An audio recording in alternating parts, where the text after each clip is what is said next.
You are about to receive messages that may be harmful to your mental state. Your sense of reality will be questioned. Your view on things will be altered.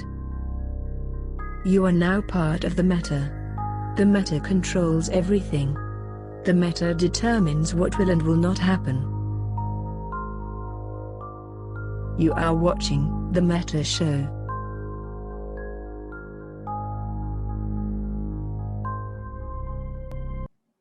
Ladies and gentlemen, welcome to The Meta Show. Today is September the 5th, 2020. It is Saturday. I am Brisk Rubal, your host, joined by, as always, our favorite space dictator, the Matani. Hello. It is kind of strange. Like, I feel like August lasted like 3 months and also like 1 week at the same time. At the same time? Yeah. And so now it's like, here we are, it's September 5th. And I'm like, my God, it is actually September 5th. How did that happen? Wow. Well, it's good to be back. We have a traditional show for you guys today. Where I mean traditional, I mean I am in a red shirt, which means you will not get like black shirt mittens or nice guy mittens. We're gonna herf a few blurfs. We're gonna go through some space news. We're gonna be nice and traditional. And wow, the sub spam has begun already. Sideth just gifted 10 tier 1 subs. That's pretty fucking badass. Thank you, my friend. Very nice. I think we've got some sub hype going on soon. I have no idea how any of this shit works, but apparently there's like a Twitch special on saving. Anyway, whatever. I'm clearing pop-ups. I have no idea how any of this works. We're gonna dive right in. So what do we have for everybody today? We actually have some big CCP news. Like we're gonna get to discuss this whole quantum core situation. We have a traditional nullsec power hour segment where we will go to the nullsec power hour and we will talk about the news of the war, which there isn't too much, but we're going to go through that. We had a very aggressive whelp where we went into the enemy's territory and then we lost a bunch of shit the other day. And then beyond that, whatever. So like the war news has been kind of compressed into nullsec power hour, like the way it's supposed to be. So yeah, it's kind of cool. Like we're gonna get back here and we're gonna talk about some fucking EVE Online. So let's do it. Let's. Brisk, do you have a soapbox for us this week? I have a small soapbox this week, and I mean, I think it probably could be telegraphed pretty quickly. And you know, coming from the issues that we had with the quantum cores being released, one thing I just wanted to reiterate to our dear friends as I fix my headset, ladies and gentlemen, we are in the 17th year of EVE Online. We have seen massive changes to this game made year after year after year. And the one thing that has remained constant in all of those changes is the game is still here. We are still playing it. There are people still playing the game. And frankly, right now, it is a Saturday afternoon in the fall. There are 33,000 concurrent users playing EVE Online right now. That's a good sign, okay? The news of the quantum core release, this quadrant, came out, I believe, on Tuesday. And it sent shockwaves throughout New Eden, and we're going to talk about why later. But the one thing that I kept seeing and kept hearing, as I did my normal CSM sweeps of all of the different EVE-related media, whether it was Facebook, whether it was Twitter, whether it was the EVE Online forums or Reddit, there was a feeling, at least among some people, that, oh my God, this is the end of the world. They're destroying the game. Everybody's going to walk away. I can't do any of the stuff that I did before. It's going to cause so many problems. Why are they doing this? CCP, you don't understand your game. You don't understand this. All right. We can debate, and we will debate later in the show, the efficacy of this new idea and whether or not the impact is going to be marginal or huge or a little bit or we don't know. And we'll talk about that later. But there's one thing that I can guarantee. Ladies and gentlemen, the show will go on. The game is going to keep going. You don't have to go into every single major change of the game throwing out these apocryphal Armageddon-like ending of the world scenarios just because they're making a change that's going to have an impact, especially if it's one that has an impact on your wallet. I know, I don't want to spend any more money. God knows the Imperium is going to be on the chain for something in the order of 3 to 4 trillion ISK worth of these cores if we core up every single structure we currently have. It's a lot of ISK. We know that. We know that smaller groups are going to have the same problem. We know that high-sec industrialists are going to have the same problem. We know that low-sec guys with their random structures are going to have the same problem. We know the wormhole guys are going to have the same problem. And by the way, they fixed the wormhole issue, so you can thank me later. The point is, it's not the end of the world. It's not the end of the world. So let's just try to have a calm and rational discussion about a game change for a change. I know, and Mittens is laughing because when does that ever happen, right? Well, let's just try and see if we can talk about this like adults and come up with, at least if we don't come up with good ideas, tell CCP how to fix it or how to get where they want to go. At the very least, we can go in with open eyes knowing that this is not going to end the world as we know it. So that's my soapbox. Yeah, that's 2 weeks in a row. You guys have gotten legitimate dad speeches from me. I don't want to make it 3, but that's it. We're done. We'll try to make sure that there's some sort of like crazy drama or something next week, so you can, exactly. Pine cones to Linda Est or something to, I haven't seen pine cones this whole war. They haven't killed me once. This sucks. I know. But a couple different things. So I have a very brief one. I don't actually have like a soapbox, but we do have a new feature on the Imperium News Discord, which something we started for Theta Thursday, and it worked out really well, is we now have a public chat on the Imperium News Discord, which was linked here in chat just a little bit ago, where you can not just get banned from chat here. If you annoy me, you probably won't get banned from chat on the actual INN Discord, but you can come there. It's open to anybody who's on the Discord. And like if you go there right now, you can be like, hey, look, I am typing a thing live. And then I hit enter and voila. So that's cool. If you're into that whole like talk show Discord kind of thing, this is open to all, and you can see, there you go. And so that's pretty cool. We'll see how it goes. But let's do the quantum core thing, which means that we are going to pivot, I believe, into our official top story.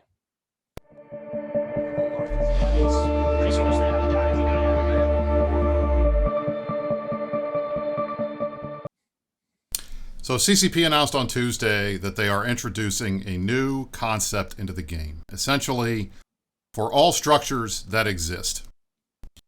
And when I say structures, I got into a big debate with some random people on the Evo forums. When I'm talking about structures, I'm talking about citadels, upwell structures, and engineering complexes. Not the small flex structures, not stations, not passes, but for all of the typical things that we see in space every day. Your Keepstars, your Fortizars, your Astrohuses, your Raytarus, your Tartaras, your Satoyas, those types of structures.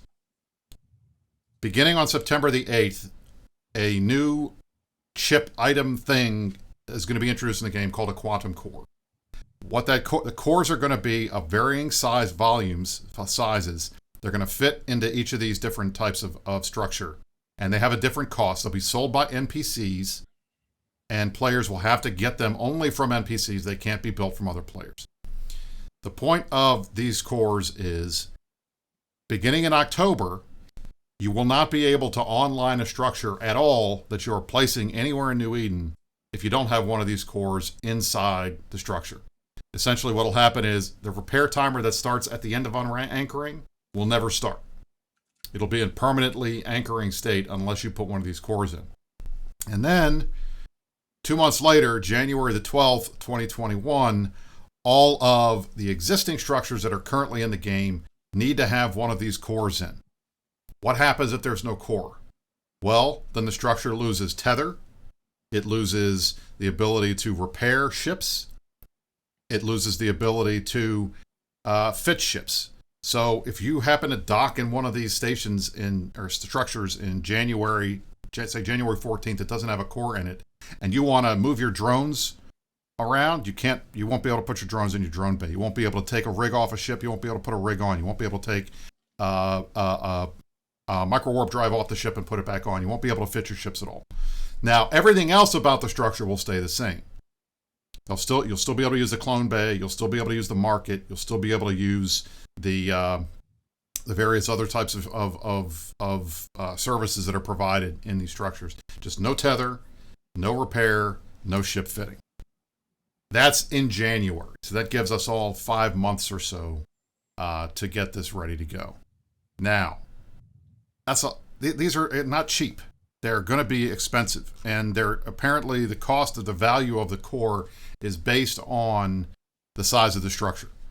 So I'll throw the link into chat to the article that CCP posted with all of the details so you guys can see it.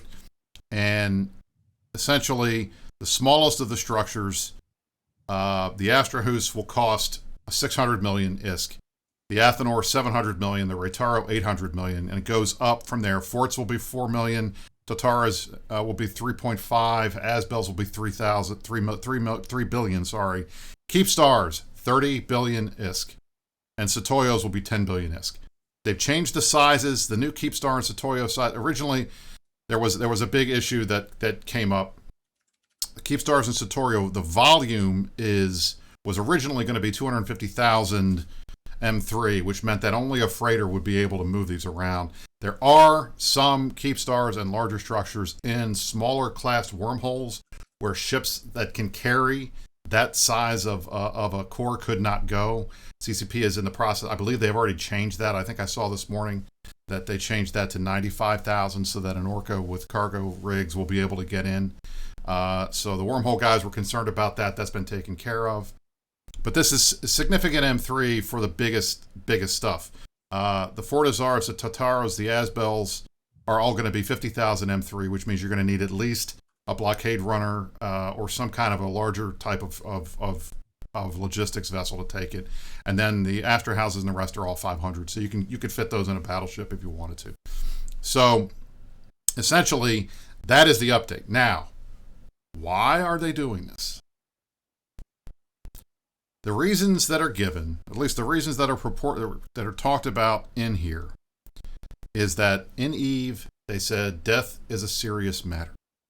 Many of the current efforts in the ecosystem are focused on the consequences of player actions. They're talking about deploying structures haphazardly, what we would call structure spam in nullsec, and they're talking about they're reducing the amount of structure spam, and then there's an incentive and a reward for attacking structures will increase, and the chances of both sides showing up to fight is increased. So to me, it sounds like the reason why CCP is doing this is twofold. First, they want more stuff to blow up, and they think this is a way to incentivize it because you're providing a 100% drop. That was another thing.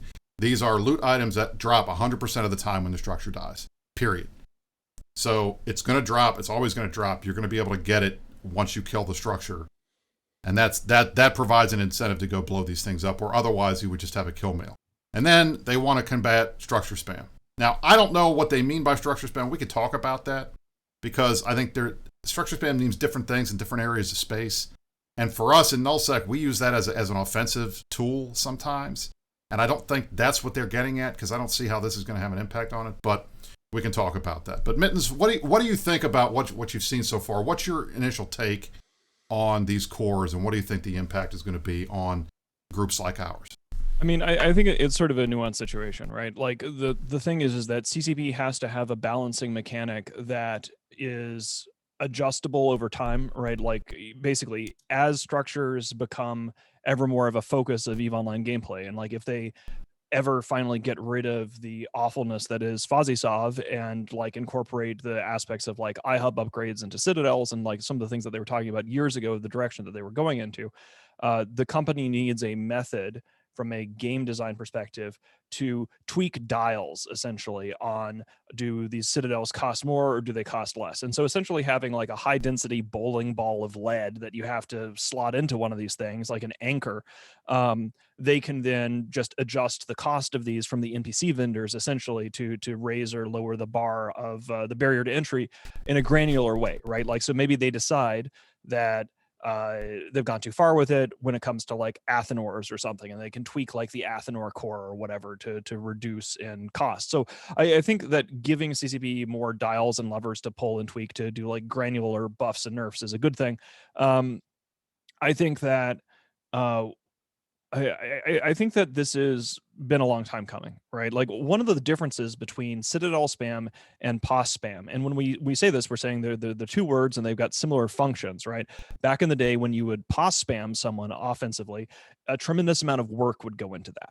Right. And so, for example, if you want to tower spam someone, and we still see a little bit of this action in the war that we have today, but when you're dropping towers, you have to make sure that they have fuel. It's a little bit easier now because they have fuel blocks, but there's these series of timers you have to go through. There's stuff you have to ship in and get installed. But then there are at most 2 timers associated with a pos. What happens currently with Citadels that is obviously problematic, otherwise we wouldn't be seeing these nerfs, is that you can drop one relatively easily. We do this all the time. Like, we're pos spamming the hell out of Legacy on a daily basis using Citadels, and Citadels compared to poses create 3 timers instead of 2, and there's less of a upfront initial investment in terms of, like, a tower won't even turn on unless you shove enough fuel into it to like get the shields up, right? You can anchor it, but then you've got to make sure that it's stocked enough to fuel it to get the bubble up, as it were. I didn't realize I was going to be like diving into like POS mechanics on live TV, so I'm a little bit rusty on that. But basically, POS's 2 timers, Citadel's 3 timers. That's the big takeaway. And the challenge is that I think that the quantum cores you can still do offensive Citadel spam using quantum cores. There's just this additional step in the process where you need to have essentially brought your POS fuel. In this case, it's going to be not only the fuel for the Citadel, but the quantum core, even if they're a throwaway one. It makes it much more costly, obviously, if you're going to be like, I don't think we're going to be seeing 70 Citadels dropped anymore, and I think that's a good thing, right? Like, CCP clearly does not want us to be spamming 70 Athenors at each other because it is weaponizing boredom, right? And one of the things that I am interested in this is that, like, whether CCP did an analysis based upon playstyles of, like, has this been a problem in low sec? Has this been a problem in high sec? Because maybe Citadel proliferation is out of hand there, and I wouldn't know. These are just questions. I don't know whether there is a Citadel problem in high sec and low sec. But definitely in null sec, we spam the hell out of these things at each other. In terms of the impact, this is really kind of where I am. So obviously the Imperium, we've got tons of Citadels, right? Tons of Citadels. And by January, we need to, by mid-January, we need to figure out some sort of a way to amass an obscene amount of liquid ISK. But compared to some of the things that CCP has done to us specifically in the Imperium, like, we know that from analyzing the data that CCP, when they did the Drifter invasion, that disproportionately impacted the Imperium compared to everybody else. So we have had CCP come shit on us from a great height pretty much throughout our entire history playing this game. And as a result, we're sort of better adapted to it. Like, we're like, okay, January, we need to bake this into like a Gantt chart and like figure out what areas we're going to put a quantum core in first. And one of the things that is an advantage that we have is that we do have a very deep logistics bench, right? Like, we have a ton of Citadels, but we have a ton of Citadels because we manage those Citadels, and we have like a centralized, like federal almost method of planning and rolling these things out.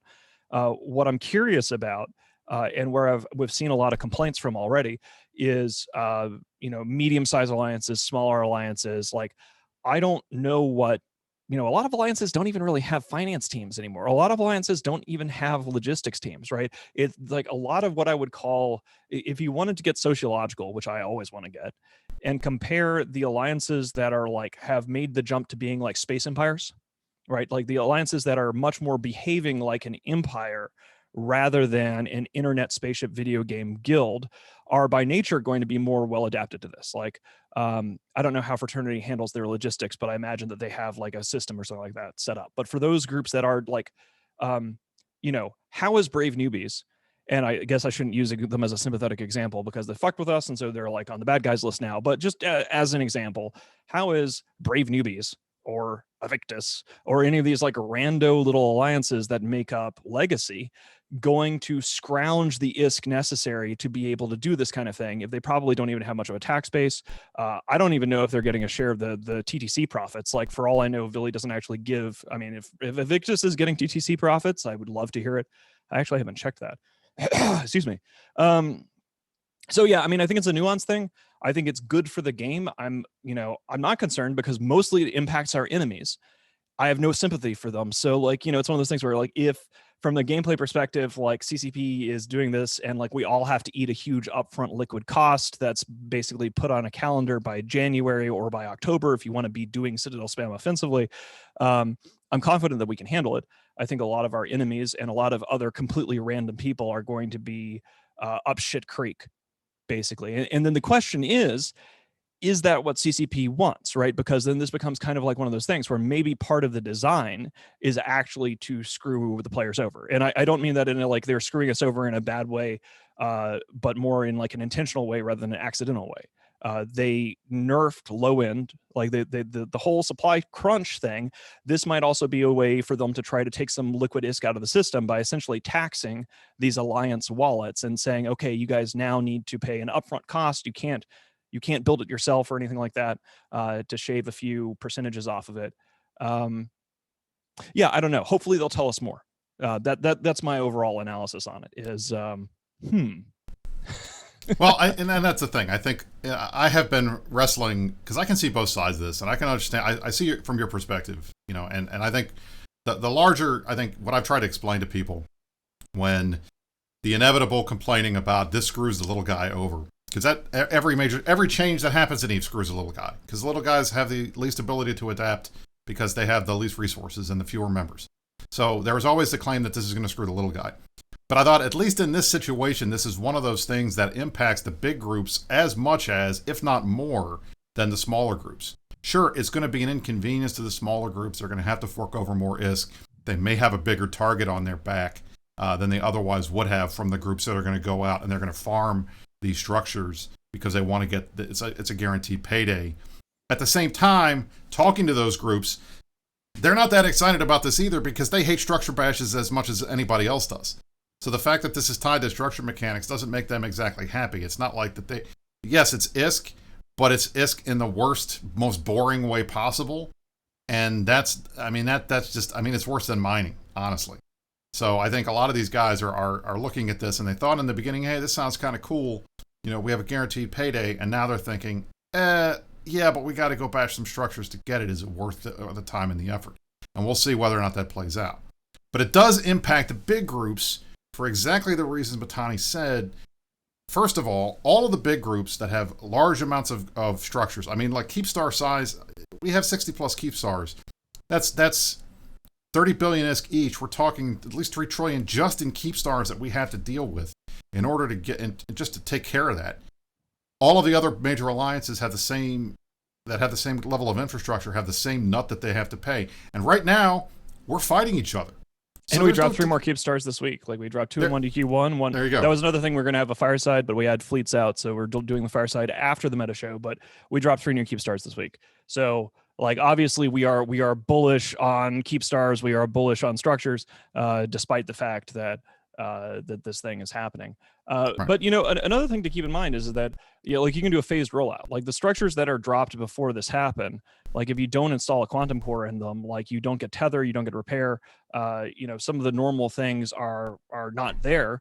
But it's not like the Citadel loses all functionality. So for example, does random Athenor number 723 in some backwater system in Delve need to have these things on immediately, or can it wait until January 12th, or can it wait for a couple of weeks after January 12th? And that purely depends upon the combat reality, right? Because like here's the thing, like if the other services and the other things on the Citadels still work, you can still like use an Athenor, you can still frack on an Athenor that doesn't have a core installed, but you can't tether, you can't repair, you can't do whatever else. It's not the end of the world. So I don't know. I think that one of the things that this benefits from like a macro scale perspective is geography makes a big difference here. Right now, again, Goon Swarm might be scoured from the map because the puppies are doing such a great job and they're the good guys and blah, blah, blah, blah, blah, blah, blah, blah, blah. Insert puppy excuses here. I don't think that's a problem. I don't anticipate us losing the war being anywhere by January 21st. We'll be still in Delve, January 12th, I should say. But I totally lost my train of thought because I started thinking about like war timelines and things like that. Sorry, my bad. Wide versus tall. If you have a tall empire footprint, which is what we have in the Imperium, right? We're mainly based in Delve. We had floodplain regions that are not as developed as Delve, but Delve is like the core of the whole thing. In terms of the man hours that's required to physically fly around, to source these things and then install them in various places. It's a lot easier to import like 20 cores to one system and go through and just slam them into Athenor for like the little things.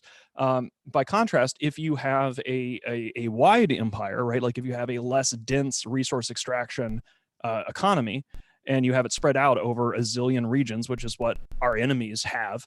And also, if you don't have as well developed of a logistics team, it suddenly becomes much more of a huge pain in the ass, because those guys then have to, on average, travel more with less people in order to get these things installed.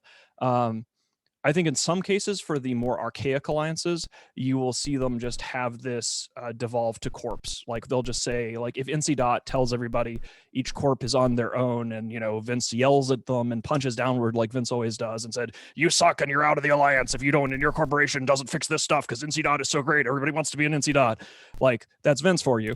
So that might be how they solve things, is just yell at their members and insist that the corps handle it. But it's going to be, these things are always fascinating to me, because it's kind of, I'm going to make a COVID analogy, where it is, and I don't mean that in like a sarcastic way, but like the pandemic situation is interesting from a political science perspective, because it is an almost identical pressure that is expressed in slightly different ways across the entire world simultaneously, right? Like obviously that's not exactly a lineup there, but when you have the quantum core thing, every single alliance is going to have to find a solution to the exact same problem at the exact same time. And this is just like zooming way out, even from like a non-player perspective, but just a sociology, political science, what the fuck perspective. That shit is fascinating to me. That is absolutely fascinating. Like, because it is one of the few chances that you get to really like compare like how people are doing things and see, does this system work better? Does that system work better? I have no idea what's going to happen, but I am very curious to see how it goes. I didn't know I would have so many things to say about this topic, but apparently I'm very interested in the quantum cores, because I keep putting my mouth about it. That's good. Yeah. No, I think, so obviously the criticisms that I've seen, and I'll recapitulate them, because I think it's important to think about it. Obviously, the biggest one is what about the children argument that we get every single time any major thing is changed. And there's always this belief that there is this, we jokingly call it the mythical high sex small corporation guy who just wants to go out and do his thing and has his own structure, and now he's got to pay twice as much, and he's getting double taxed and paying twice as much as he had to originally to do the same stuff he did before. And I mean, that's honestly, look, I'm a Republican. That's double taxation. I don't like double taxation. That's a fair argument that will make inroads with me. You're paying twice to get the same thing that you had before. So that I can understand the annoyance. I think the industrial side, I think the industrialists, at least the high-sec industrialists, probably have a legitimate gripe here, because for the most part, they have their own structures so that they can compress ore.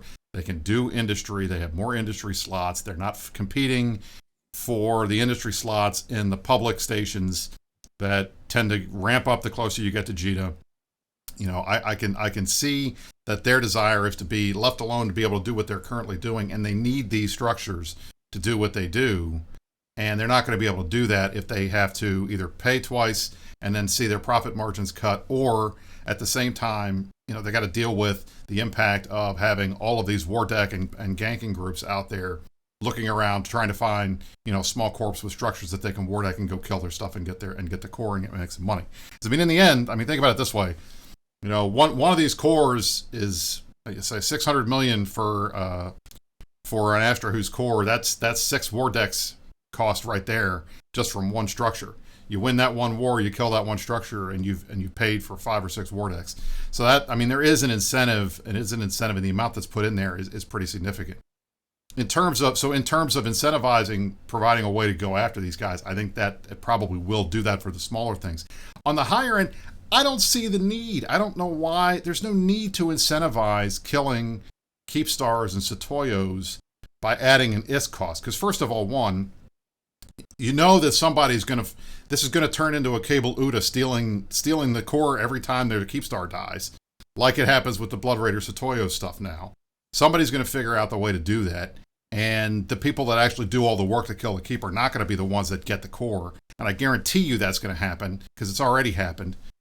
with all these other types of situations where there's an expensive loot drop that you can steal that's going to be out there. So I don't think there's going to be a situation where this is going to incentivize anybody to kill these things. Plus, Keepstars and Satoyos, they're big kill mails and they're strategic assets that you want to kill because they impact somebody else's ability to do the stuff that they're doing. Like, if we kill Keepstars because we want to take away that base of operations for a super fleet. That's why you do it. You kill a Satoyo so that you can't build a super fleet. So these things already have an innate strategic value that you want to go after. I don't think they needed to be incentivized. And I don't think that there's anywhere in the game except maybe one DQ where you could argue that there is structure spam with these big structures. Rage in the wormhole space that had 3, maybe that was structure spam. But those are all dead now. We killed them. And we didn't kill them because, we killed them because there was a loot. There was one of the reasons was why is because we wanted to prove that we could do it, but also because there was the loot benefit of having no asset safety in wormholes. So at least on the wormhole side, I don't see this having creating any incentives for them to do what they already do, because structures don't last very long in there because you can get the loot out of them. In nullsec and highsec and elsewhere, maybe. And then Dinkle and I had a good conversation. One of the things he pointed out, when we talk about structure spam in nullsec, I think it's exactly what Mitten said when he's talking about POS spamming. We use this as an offensive tool. We drop a ton of structures. They're annoying.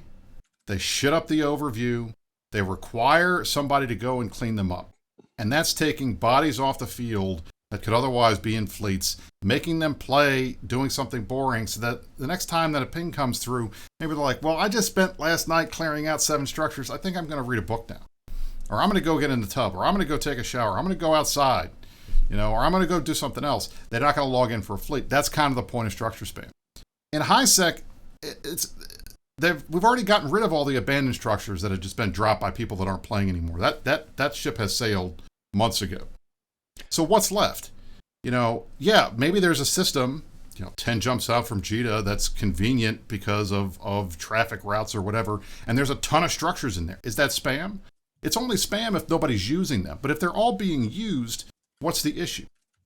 Part of the reason for the Citadel expansion was they wanted to see bustling city-like systems with tons of structures and tons of stuff that's out there.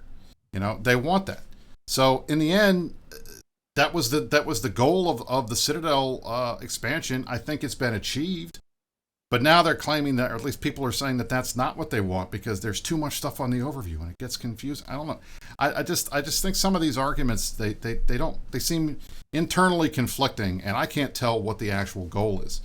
I want to know where, one of the things that I would be interested to hear from CCB, and hopefully they'll do some follow-up blogs, because I'm broadly in favor of making Citadels more expensive. And, again, for people that were talking about the Imperium needs to worry about this, keep in mind, guys, that if you want to put down new structures, you need to be ready for October 6th. But if you want to make sure that this is ready for old structures that are already down, the deadline is more January 12th. So as far as the people attacking us versus us defending, it does have a different, the defenders have more time to worry about this. So that's one of the reasons why I'm just whatever, we'll figure it out by January. We're good at figuring things out over a long period of time. But one of the things I'm curious about is it really kind of seems like this was aimed at nerfing nullsec structure spam, and that they forgot about wormholes, and that they probably weren't really paying attention to what the impact it would have on highsec and lowsec. And I'm fine with that, right? I'm not going to sit here and say, oh, Mal'Canis's law, let's cry about the small holders who suddenly can't afford an Asterhus. But it does make you wonder, is there some guy in highsec and some random corp? Because people out there are poor, right?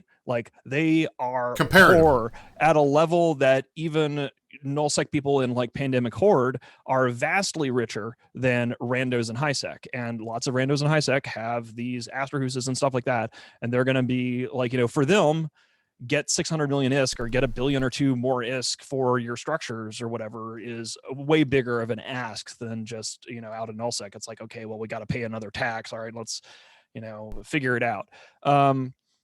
So whatever, we'll just have to see how it goes. Exactly. I think that I'm generally in favor of anything that immediately our enemies start crying about, because that's how this game works.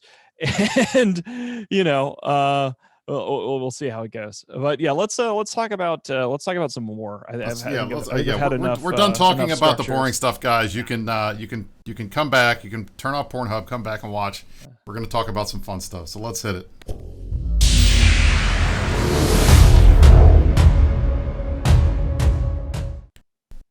Wartime! We are on the 10th week of World War B. We had some pretty significant stuff happen this week that we can talk about. We got some keep stars down in Fountain. We got one structure down in Quirius that had no business being there in the first place, which was very cute. We had a nice big dread brawl. Finally, a super escalation. Didn't go our way, but that's all right. We took the shot. Well, yeah. Exactly. So let's talk about that. So big news.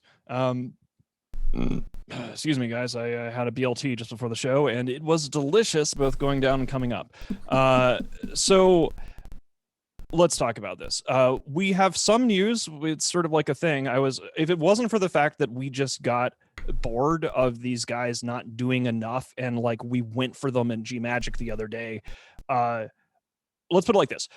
Our enemies put down like 13 keep stars to avoid jumping capitals and supers through a regional gate in 49 because they are cowards and weaklings. And after all of their herf blurf about how great they are and how they have so many titans and it's so amazing, it turns out that they don't. Meanwhile, on the Imperium side, we saw some titans in G Magic and we were like, fuck it. It's a Thursday night, late US time. Nobody is awake, but we're bored and we're going to go for these guys. And we big dick ballered it. We put like a vehement on the table in this dread bomb, like 30 billion. Like it was better use it rather than lose it, right? It's we don't dock our faction titans. We don't dock our factions dreads. And we went after some legacy titans and we whiffed, right? Like we took the shot, we missed, we lost some stuff. But that was like the first time I've had like a proper big ass scrap. And one of the things that was nice about it is like, our guys are really like fired up. Like they're getting to the point where we are so aggressive that we are making the regional gate jumps up into their guts, the same kind of regional gate jump that these guys are too coward to make themselves. So I think that's going well. I mean, it sucks when you lose a cap fight, but I'm happy that we took the shot because if it had worked, we would have eaten a bunch of legacy titans. So I want everybody to know to look forward to more of that. If our enemies fail to invade us, and now they're moving away from Fountain, they had move ops today. That's the other big news item, is that they actually whiffed a final timer on a faction Fortizar in Fountain because we formed up and they're like, never mind, we're not gonna blow this faction fort up. We're gonna move out of Fountain because Fountain's done, even though there's a bunch of shit there that still isn't blown up. And I'm not sure what they're doing. I believe that they're going to finally make the attack from, into maybe North Quirius, or maybe they will come all the way in. Please come all the way into NPC Delve and drop a keep star and put your supers and your titans, your cute little super and titan fleet, put it into a place that we can get at, and we will have a party on our keep stars. Please put your titans on the grid of our keep stars such that we can go back to skull fucking you. So that's the hope, but we don't know what they're going to do. Maybe they're gonna go into North Quirius and they're gonna pussyfoot around and they're gonna hit some like random ass faction Fortizars and then talk about how they're winning. Now, that would be the play that we would expect, right? I mean, so far the one thing, and just I'm so not. Dumb. Fountain Frank will be here later, and he can tell you guys more in detail about this. But Brisk as the trying to at least being a semi straight man observer. We have seen the one thing that can characterize the way that the Blue Donut Coalition has been fighting this war. And that is a word that will trigger Mittani and make him very upset, and he'll break out into hives. And that word is conservative. They have been very conservative. They haven't done anything. And it's the exact opposite of how we tend to do things. We have no problems throwing things around and trying stuff and seeing if it works, it doesn't work. We are not conservatives, little c, in the Imperium. But Legacy in particular is very conservative. And I think a lot of these guys, Horde has a tendency, they'll pull the trigger on stuff sometimes. But I feel like that because of the way that the leadership is running this war, they're being very conservative. They're not taking any risks. They're not putting themselves in a position where they either can't be assured of victory. And this goes back to the whole Helldunks versus Blue Balls thing. that we've moved away from, as Asher talked about last week, but our opponents have embraced wholeheartedly, and this is their strategy. Well, and they will characterize it as don't take fights you can't win, but still, at some point you got to take fights, because there are going to be those marginal fights that you take where it doesn't look like you're supposed to win, but because of good FCing or a little bit of luck or whatever, you can pull it off. And those are the victories that are really the morale-building victories that turn things around. And if you don't ever take those, at some point, what's the point? There's no challenge. If you're playing the game on easy mode, why do that? It's tough because they don't really have many good options, right? And one of the reasons why their strategy being conservative makes sense now, because I have a better understanding of like how this whole shit show got started. I think we talked about that a little bit last week on the show, but I was in blue suited nice guy mode. I'm not sure whether I talked about it when I was in black suit mode, but basically we know now that the reason why it looks like there's a disconnect between the various warring parties is because there is a disconnect between the various warring parties. Like Vili will get up on Crying in Stations and talk about how he wants to drag this thing out to February and how he wants this to last as long as it can, because, and I wish I was clever enough to come up with zingers like this, but Asher came up with this one, and it's not even a zinger. It's just an accurate description of what Legacy's deployment is. Legacy, when they go to war, before this one, typically relies on these jump clone deployments where like they say that they're at war and they install jump clones wherever, and they show up for a few ops and then somebody else does all the work, but mostly they are living at home, and it's a jump clone deployment. Like sometimes they come and invade us, but we keep in jumping regional gates to invade them because they suck. Meanwhile, the pressures that are on PanFam are very different. PanFam is hard deployed away from their core, right? And they have a bunch more confident and aggressive players, right? Whether Vince is making the right calls or the PL guys are making the right calls about how they are doing the war, they have far more experience with aggressive offensive deployments. They are far more competent enemies, right? And we know that because we have spent most of our time fighting PanFam, and then we dumped them to beat up on Test, and Test is next after all this. Like that's the thing, is we've seen the comparison in terms of the quality of enemy we're fighting there. So Legacy is under no real pressure to speed this up. Meanwhile, PanFam wants to get it done, right? They need to basically bring this to a conclusion to test to see whether the war is possible, right? And so they come into our space now soon, hopefully, if they finally get off their asses, and then either they're going to be able to blow up our Keep Stars in Delve and we lose all our shit, or they're not going to be able to blow up our Keep Stars in Delve, and then they have the Peace with Honor option. And for them, the Peace with Honor option is, we got you back for glassing tribute, we glass fountain, even though they didn't really, but whatever, like, gotcha, throw Legacy under the bus and fuck off, right? But it's pretty much put up or shut up time. Like either they are going to be able to bring what Titans they have into our space and blow up our Keep Stars, or they half-ass it and have to fuck off and come up with some sort of excuse. I'm obviously confident of victory because I want them to hurry up and do it, but whatever. So it's hard to predict what they're going to do when you have a situation where PanFam has one set of goals and one set of pressures because of the nature of their deployment. And my God, I'm doing a lot of I'm sorry, guys. I'm wearing the red shirt, but I'm really doing a lot of like sociology, it's like strategy, legit like real talk type stuff. Yeah. Like I'm not really doing my Vince McMahon thing here, but like a lot of what seems weird about this campaign makes a lot more sense when you realize that Legacy is functionally doing a jump clone deployment, but mostly is living at their home, while PanFam is under pressure because they have done a proper deployment. So hopefully we'll see something soon. But whatever, bring it, bitches. We'll see. All right. Well, I think that's basically the news. Would you guys? I guess it's time. We can do Cool Kids Club. We haven't done Cool Kids Club in like forever. We can do Cool Kids Club. We can do Cool Kids Club while Frank gets. I pull him out of the closet over here. So let me go. Oh, absolutely. Or if Frank is going to give us a visit, we'll do that. Let's get our visit from Fountain Frank this week, and we'll go into Cool Kids mode. So here we go. Right.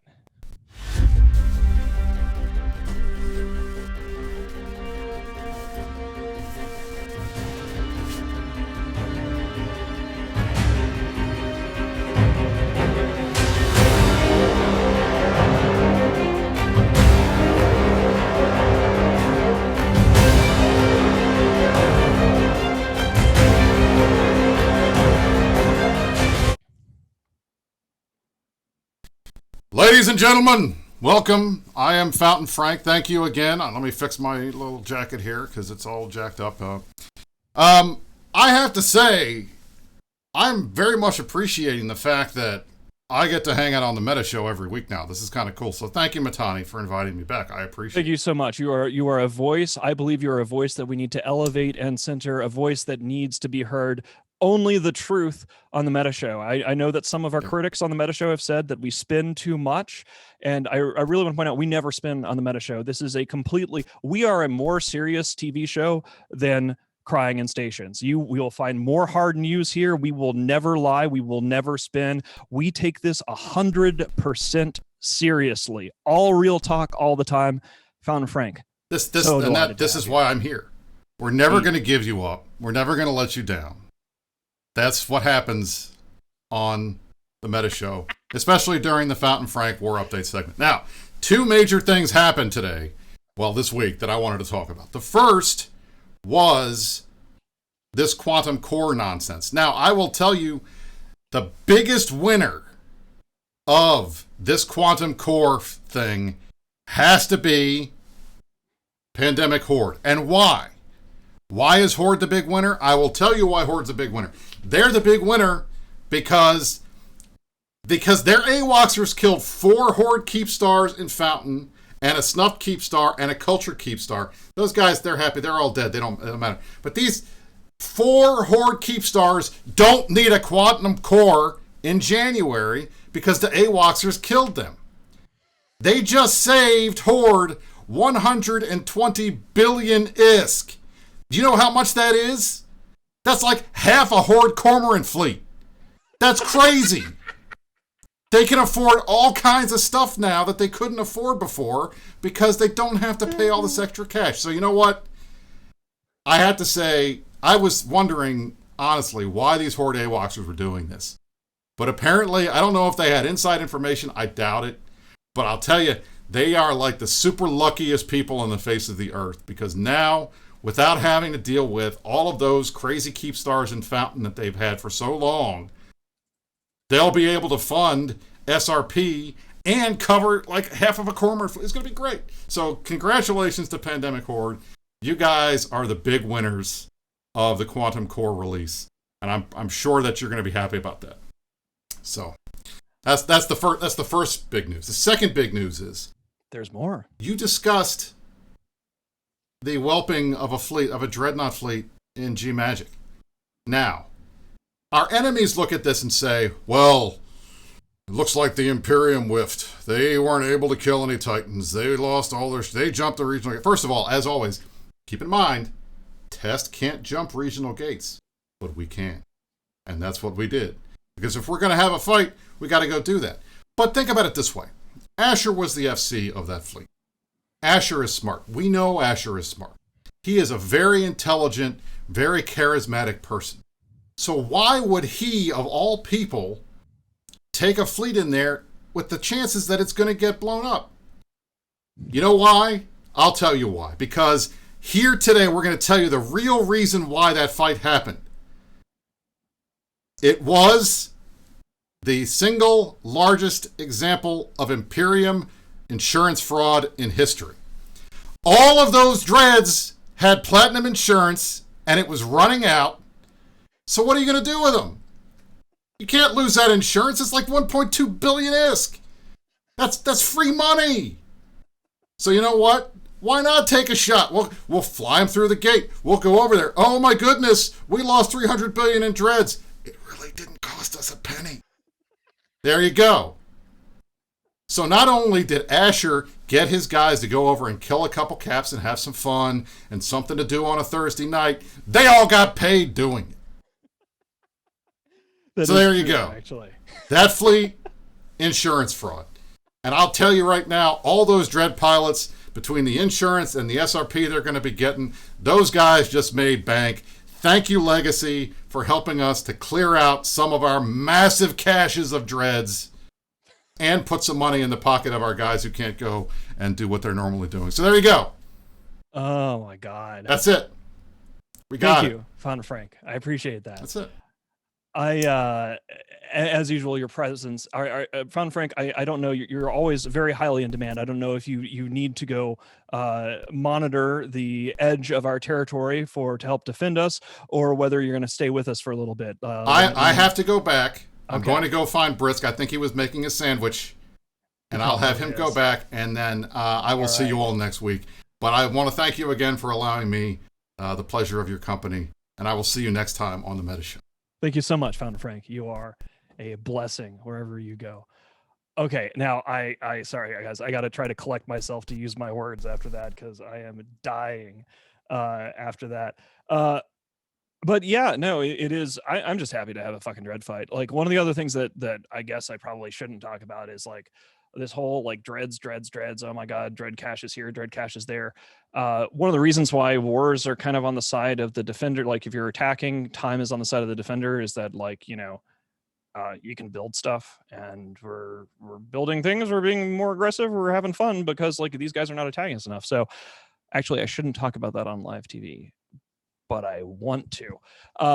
It is funny to me that Villy has been running around talking to anybody who'll listen about how we are broke, right? Like I don't understand how you can watch what the Imperium is doing and go, these guys, like the MER was so imbalanced for years, and Goonswarm is out of money, and like, you know, at any moment because of something that fucking Villy says, like we are. I don't, you know, the thing is that I don't even know whether I should be trolling about this or not, because you know, it's to our advantage for these guys to think that we're broke. But it's so strange to go from goons are evil botters, goons are evil people, they have too much money, they have too much power, we all need to band together to get rid of them. And then the amount of fleet fights that have been happening, there have been lots of fleet fights, but we are coming out successful in these fleet fights. We lose some, but if we were losing the fleet fights, we would have lost all of our shit. So we're doing pretty good. Can't really complain there. The SRP bills have been much lower than you would expect compared to the Jeff deployment, where we were just throwing money away because that was a training exercise. And then these nerds showed their cards and said, oh, well, we've actually been secretly planning to backstab you for a really long time. And, oh, well, you know, whatever, like the dumbass Pro God Legend shit. But I just, it blows my mind, because he's now had repeated arguments in the Crying in Stations Discord, because this gets reported back to me, where Villy is just insistent that we are broke. And I don't understand that. I don't get it. Like, have we cut our reimbursement program? Have we suddenly been unable to reimburse our ships? We dropped 3 keep stars this week, nerd. Like, the fuck? And I mean, to be fair, they can be like, well, we got 150,000 puppies together and we dropped 13 keep stars because we were too cowardly to actually jump into a regional gate, even though us, when we're the ones getting invaded, jump regional gates into your shit all the time because we're not cowards. But these guys are calling us broke. I don't even know, like, it would be like saying that like Goonswarm goes to church too much. Like, Goonswarm is too much of a Christian gaming guild. They don't let you swear in Goonswarm. It's a bunch of youth pastors over there. They're too nice. I can't deal with all the nice. They're too nice. Or like, you know, saying that, or saying that like we're broke. These are both like on the same level of just like. And I don't know whether he's like trying to bait me into like showing off our wallet, which I won't do, but like, you know, when Alliance is running out of money because they stop paying their pilots reimbursement bills, they start talking about how they need to like take some time to recover. It takes longer for the pilots to get their ship reimbursements. Like, I got nothing. And that's the thing. Like, this is one of the things I feel like he said this before. I think he's just kidding. Look, not everybody can do what Fountain Frank does, and they try, but they're not good at it. And he is no Fountain Frank. There's no validity at all to the idea that suddenly the Imperium is out of money. I mean, think about it this way. We have only had like 4 solid years of MERs, with Delve being in the top for almost everything. And then only in the last 6 months has that been different. I mean, that would be like saying Fraternity doesn't have any money. I mean, look at the MERs. They're making trillions of ISK a month in ratting, and the corps and the Alliance is getting a chunk of all of that. So the whole idea that we're broke somehow, that doesn't make any sense. And I mean, I'll tell you right now, at least from my perspective, getting rid of the war, I am sitting on more liquid than I've ever had since I started playing EVE in 2006. And I think a lot of us got ready, and I haven't had to use any of it. I mean, I've just been giving it away. I gave away 3 billion S last night to a guy for a dread because he needed one. Yeah, I mean, like that's another thing about this is that, like, one of the reasons why, regardless of whatever dumb bullshit Billy says, when you are attacking in an invasion sense against a roughly equal in forces, like, let's just assume that we had roughly the same forces or even slightly less forces than the bad guy. They outnumber us 3-1 actually, and have blew up 103 alliances of cowards to come at us. But let's just assume roughly equal forces, defender versus attacker. You as the attacker need to get rid of the defender, because otherwise, if they have force multiplier effects and your forces are degrading over time, because they are, right? Like, that's how EVE works. If you're the attacker and your war is not going anywhere, people will gradually wander off and go home, which is why Pro God Legends vaunted 1,000 Titans move up ended up being such a damp squib. So they need to be rolling us over because we're at home, right? So, like, right. I have been playing EVE Online a lot for like the last 3 months or so. And during this war, which I should not be able to do this, like, I physically should not be allowed to do this by the enemies if they're putting appropriate hostile pressure on us. But I now have like 25 out of I think it's going to be a 33 planet PI factory setup, right? Like, and you have more patience than me, my friend. I've got my first baby's first jump freighter, baby's first Sino alts through Delve. I'm in the game and I'm learning how to set up my own little Citadel production factory because, I want to help the cause, and I'm like, whatever, these executor alts, they ought to do something. So I have had no trouble whatsoever moving jump freighters around, setting up a massive PvE setup, right? And, most of the work is front loaded. So I set this up weeks ago. It's not like it's taking too much of my time. But the point is that if we're under invasion, all of our shit's supposed to be on fire, and I should not be able to do some sort of PvE thing. Like, if I wanted to do this to make ISK, which I'm not, I'm using it to build citadels to fuck the bad guys with. But hypothetically, we're at home and they have not stopped us from doing PvE shit, right? And that's the thing is like, if we are able to still make money and fund our pilots and handle all of this other stuff, the advantage that the attackers have over time continues to degrade. So, right. Whatever. I'll just. Well, I mean, here's an anecdote I'll tell you guys right now. I was talking to one of my friends in Karma Fleet this morning, and he said, "Oh, but I just sold an Erebus today." I'm like, "Well, don't you need it?" He's like, "I got 5 more." Yeah. And I said, "How much did you sell it for?" 44 bill. Was it fit? Oh yeah, it was Tech 2 fit. Well, why'd you sell it? Did you need the ES? No, I wanted to make sure that somebody that wanted it and was going to use it had access to one. I mean, that's the stuff that's happening in the Imperium every day.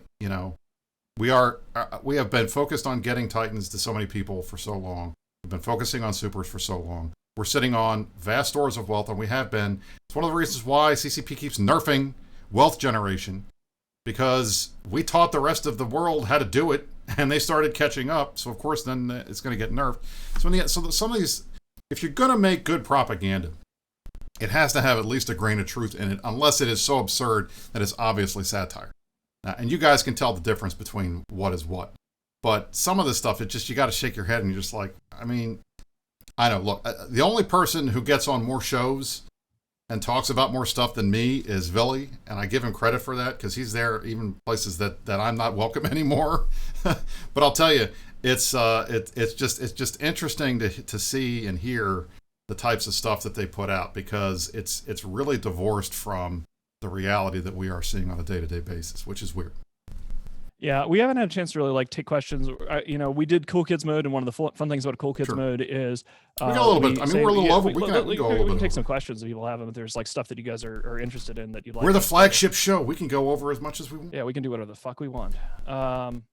Let me see here. I am actually hitting a scroll back here to see if there's. So if they left their armor fleet at home, can their armor fleet take on ours, and how long would it take to get that shit back home?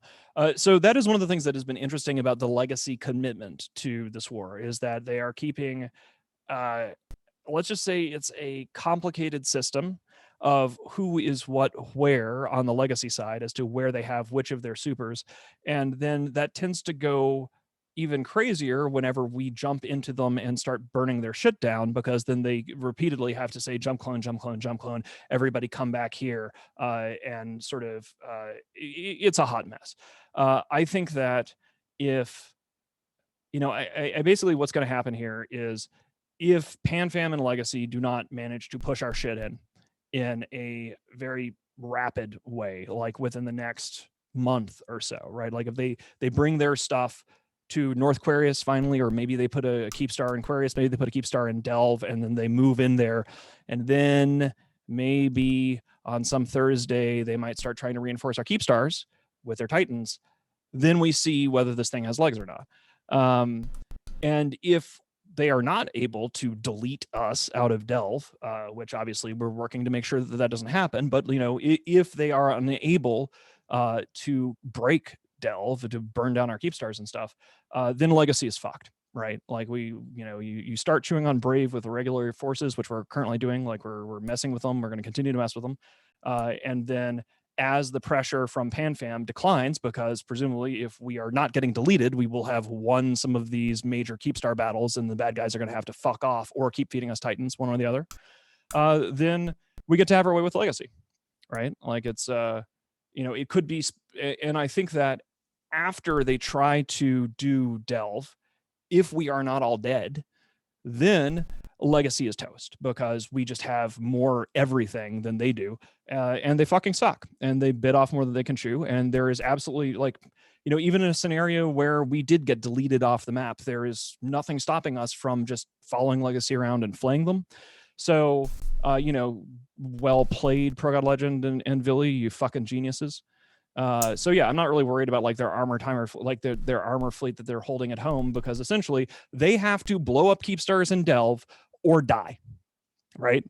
Like either they blow our shit up in Delve and are able to prove that they can do this thing, or they fail to do that and we have our way with them until we're done having our way with them, which, as NC Dot and Bob found out, can be like a 14-year process.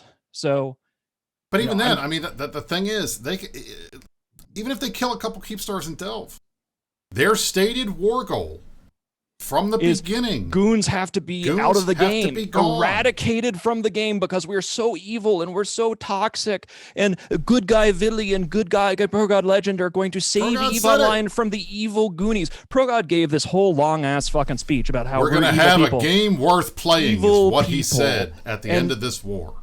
And now they're trying to back off that shit because they tried to have their goons are evil people. All right, here we go. They tried to have their little goons are evil people party on Reddit a couple weeks ago, and it turned out that blew up in their faces, to the point that even people that have nothing to do with this war are going, why the fuck don't you shut up and bring it to Delve? But they tried their whole casus belli of goons are evil people, goons are toxic, we're all going to get together to get rid of goons because that worked out so well for Sir Molly. I don't know why Pro God went that way, but now they can't do that. They failed that. I mean, I'll tell you why he went that way. It is the easiest, lowest common denominator. Oh, we're going to not make the mistake that was made in the casino war. We're going to keep going until these guys are dead. And it's the kind of thing that, yeah, you might get a little sugar rush and rah-rah your guys, and maybe they'll cheer. But then after you sit back and you think about it, and you realize how freaking impossible it is to destroy organized groups in a game like this. It just made us more organized by doing that. Right. Like if they had just attacked us and not done the whole goons should be removed from the game, goons are evil people thing, that wouldn't have been such a rallying cry for us. That was handing us a club to beat them over the head with. And I'm glad that they did, because they were so fucking stupid to do that. I mean, really, I don't know. They keep following Pro God Legend plans, and if some motherfuckers are always trying to ice skate uphill, so whatever. Lambert keeps asking where Dave Archer is. The last time I saw Redline, he was in his Trash Talk Tuesday server, so you can go check over there if you want to talk to him. So there you go. Yeah, I think Dave Archer was around like yesterday. So, all right. I had a little rant there, but that was good. You were getting worked up. I liked it. Well, you know, You gotta justify the red shirt, right? I forget these things. Like I forget that because, you know, wartime is kind of a blur. So it's very easy to forget, like around July 5th, Pro God Legend started this whole shit show by giving this dumbass speech talking about how we're evil people. And then he dropped that narrative, like the whole goons are evil and we need to get rid of them thing. He dropped that because it obviously wasn't working out very well.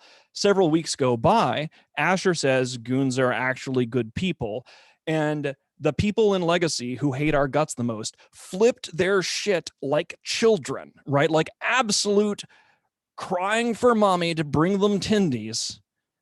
Like these good boys lost their shit talking about goons bad, goons bad, But goons bad, goons bad. But the worst, the thing, and this is the thing that we've mentioned this obliquely, but I'll just come out flat out and say it is, where the hell were all these people for the last 3 years when we were on the same side? Yeah, they weren't complaining about the Wizard Hat back then. They weren't yelling and saying how horrible we were. Yeah. Every time we saved their bacon in every fight that they called us into, they weren't telling us how horrible we were, but now we're bad for the game. Okay. Yeah. No, I mean, it's such a thin, obvious attempt to just provide the most, wafer thin excuse for the war. Just come right out and say it. Hey, we wanted to fight you guys, so we're going to come pick on you. All right. You don't. But you set this up and you try to propagandize. Yeah. Villy and Pro God Legend hate us so much that they asked us to help them attack PanFam while lying and planning to backstab us and blah, blah, blah, blah, blah. But whatever. The important thing here is that they're a bunch of hypocritical douchebags, one. And two, I hold them personally in absolute total contempt. Like, I want you guys to hear the condescension that is dripping from my voice. That is how little I think of your stupid fucking war plan, how little I think of your strategic ability, how much I laugh when I think of Pro God Legend campaigns. You fucking knuckleheads want to come at us after repeatedly failing? You want to go on your crying in stations, hang out with Matterall and go, oh, well, I think it'll be great for this go to February. Like, you're pathetic. Yeah, but that's just the funny thing. It's like the one thing we kept hearing, 1 DQ by Christmas, because that's the joke. And now it's 1 DQ by Valentine's. I guess it's going to be 1 DQ by Memorial Day, and then 1 DQ by July 4th. Yeah, and we're the ones that move the goalposts. All right, yeah. 1 DQ by Arbor Day. We have to have a crusade to get goons out of the game, and goons are such evil people, and we're going to do this, and it's going to be sometime in February. Goons are awful, and they need to be removed from the game, but there's no rush. Except when we need them. There's no rush to get rid of goons from the game. They're awful, but we might as well wait until the core expansion goes through, right, guys? Like, we got to go back. We got to go back and wait. We got a crab. We need time. It's gonna cost us a lot of money to get these cores in. Yeah. So we gotta go back and we're gonna take a month break off the war, and then we're gonna come back. I mean, I guarantee you that's coming at some point. There's gonna be a break so that guys can go back and crab, and they're gonna blame CCP for it. It's fine. It's a perfect excuse when you've got CCP making game changes. That is typically an easy way to back out of something. So I can see them doing it. We'll see. Idiots. All right. Well, we should probably get done with this because I need to give fresh. Gentlemen, you got 10 minutes extra meta show this week. You all better be thankful. Indeed. Yeah. Thanks, guys, for coming. And next week we'll probably have again. I don't know whether it'll be a red shirt or black shirt. Probably another red shirt, unless there've been some sort of big battle where these guys finally put their Titans on one of our keep stars, and then we'll see whether there's a red shirt or black shirt. But.